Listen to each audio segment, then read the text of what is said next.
Career के अंदर आपको सक्सेस में एक बड़ी रुकावट तब महसूस होती है जब आपका बॉस, आपकी मैनेजर, आपका टीम लीड कोई फीमेल हो। और इसका सबसे बेहतरीन हल ये होता है कि आप अपनी प्रोफेशनल लाइफ के अंदर फीमेल फ्रेंडशिप जरूर करें। यानी प्रोफेशनल लेवल की आप फीमेल्स के साथ फ्रेंडशिप करें और इसमें कोई कबाहत नहीं है, क्योंकि यहां पर आपको अपने जहन से डिस्क्रिमिनेशन का पॉइंट निकालना होगा और जेंडर इक्वलिटी को आपने अपने जहन में रखना होगा और ये आपके करियर के अंदर सक्सेस के एक नए रोशन बाप की तरह होगा। क्योंकि बहुत सारे लोग जिन्होंने कोई स्टडी नहीं किया होता या वो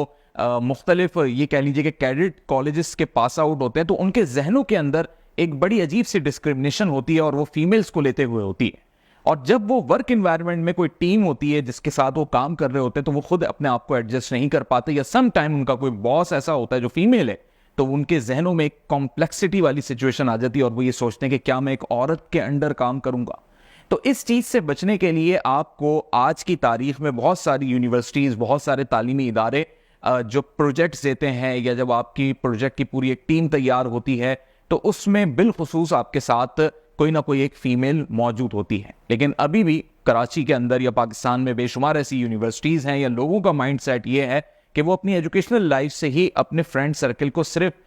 लड़कों की हद तक ही महदूद रखते हैं। यानी प्रोजेक्ट बनाना हो, कोई असाइनमेंट हो, क्विज हो, ग्रुप स्टडी हो, यानी कोई भी ऐसी चीज हो कि क्लासरूम में रहते हुए आप पूरा एक अपना ग्रुप की सूरत में कोई टास्क परफॉर्म कर रहे हैं, तो उसमें भी बहुत सारे लोग सिर्फ लड़कों को प्रेफर करते हैं। और उस वक्त उनकी सोच ये होती है, जो अक्सर मैंने स्टूडेंट से पूछा, तो उनको ये लगता है कि आपस में कम्युनिकेट करना आसान होता है और हमें ज्यादा फ्लेक्सिबल रहता है। लेकिन जब आप प्रोफेशनल लाइफ में जाते हैं तो अब आप बाउंड नहीं होंगे और ना आपको कोई ऐसी इंडस्ट्री और कंपनी मिलेगी जो सिर्फ मर्दों को ही हायर करती हो। वहां पर आपको खवातीन भी मिलेंगी, लड़कियां भी मिलेंगी। तो तब आप क्या करेंगे? यही एक बड़ी प्रॉब्लम आती है करियर के अंदर लोगों को कि वो हेजिटेट हो जाते हैं, उनके साथ उनकी अलाइनमेंट नहीं हो पाती, उनके एटीट्यूड सही नहीं होते, बात सही से नहीं कर पाते और जहन में उनको खवातीन को लेकर सिर्फ एक ही पॉइंट होता है जिसकी वजह से उनका फोकस अपने उस टास्क पे, उस प्रोफेशनल चीजों पे नहीं होता। और सम टाइम उनका ये एटीट्यूड, जो कि एक रिजर्व एटीट्यूड होता है, लेकिन खवातीन को ये थोड़ा सा हैरेसमेंट की जुमरे में भी फील होने लगता है और वो खुद कंप्लेन कर देती हैं उनकी, या फिर उनकी आपस में जो अलाइनमेंट नहीं बनती, तो उसका सीधा असर यानी डायरेक्ट असर उस प्रोजेक्ट पे होता है और उस कंपनी की रेपुटेशन पे भी होता है। तो बिल आखिर कंपनी डिसाइड करती है कि उनमें से किसी एक को या तो टीम से अलहदा कर दिया जाता है, फायर कर दिया जाता है, सस्पेंड कर दिया जाता है या डिमोट कर दिया जाता है। तो इसमें जो नुकसान दिखाई देता है और उसकी जो वजह दिखाई देती है, वो उन लोगों की, बिलखुसूस लड़कों की वो सोच दिखाई देती है जिसमें वो लड़कियों के साथ अलाइन नहीं हो पाते अपने प्रोफेशनल टास्क को अंजाम देने के लिए। लेकिन आपको बैंकिंग सेक्टर में ये चीज़ ज़्यादा नहीं मिलेगी। ज़्यादातर ये चीज़ आपको उस जगह पे मिलेगी जो मल्टीनेशनल कंपनीज नहीं होंगी, यानी नेशनल लेवल की कंपनीज होंगी, और वहाँ पर वर्क इन्वायरमेंट में बहुत ज़्यादा एचआर जो है वो एक ऐसा रवैया रखता होगा जिसकी वजह से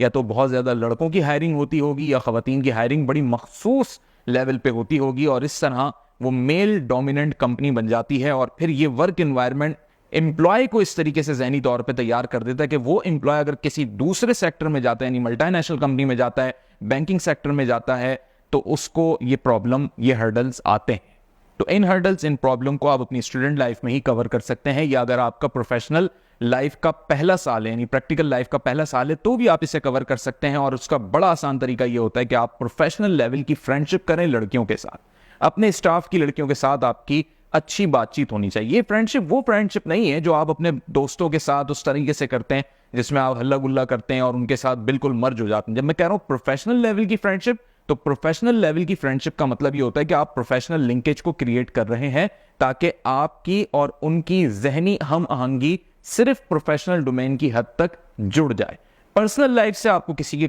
कंसीडर नहीं करना है, उसकी डोमेस्टिक लाइफ में आपको नहीं पढ़ना है, पर्सनल इश्यूज में नहीं पढ़ना है। कोई सैड दिखाई दे रहा है तो आप ये पूछने नहीं बैठ जाएंगे क्या वजह है, मुझे अपने दुखड़े सुनाओ। ये नहीं है प्रोफेशनल फ्रेंडशिप। प्रोफेशनल फ्रेंडशिप ये है कि आप अच्छे तरीके से बात कर रहे हैं, आप अच्छे तरीके से पेश आ रहे हैं, काम में जो टीम कोऑर्डिनेशन है आप वो अच्छी कर रहे हैं, फीडबैक की तरफ आप जा रहे हैं, और सबसे इंपॉर्टेंट फैक्टर इसके अंदर ये है कि आप अपनी जानिब से एक बहुत पॉजिटिव जेस्चर फील करवा रहे हैं जिससे वो खातून या वो लड़की जो आपकी प्रोफेशनल फ्रेंडशिप के सर्कल में अब आ चुकी है, उसको कोई आपसे हैरेसमेंट भी फील नहीं हो रही। तो ऐसी सूरत हाल में आप अपने करियर में कामयाबी की तरफ स्पीड से बढ़ेंगे, क्योंकि चाहे आप किसी भी फील्ड से ताल्लुक रखते हो, आगे चल के आपने बिजनेस करना हो या किसी इन्वेस्टर के पास भी जाना हो, तो हर सूरत में आप लोगों को डील करने के बेहतर तरीकों को समझ लेंगे। और सबसे अच्छी चीज ये कि जब आप प्रोफेशनल लेवल की फ्रेंडशिप खवातीन से करते हैं